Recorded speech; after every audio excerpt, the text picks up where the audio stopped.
இன்னைக்கு நம்ம இந்த பால் ரிவ்யூ தான் பார்க்க போகிறோம். எப்படி இருக்குன்னு பார்க்கலாம் வாங்க. டிப்ஸ்டா டெக்கத்ரான் வாங்கினேன்.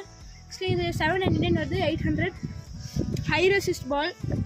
உங்களுக்கு இந்த பாலோட வெயிட் எவ்வளோன்னு பார்த்தீங்கன்னா 410 grams to 450 grams வருது.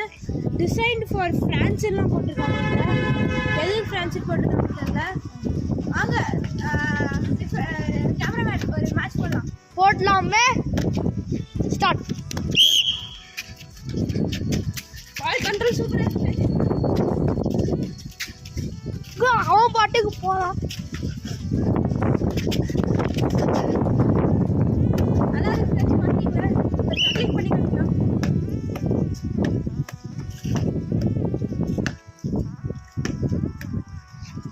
இது பேர் தான் 1 and 1 ஜக்லிங்.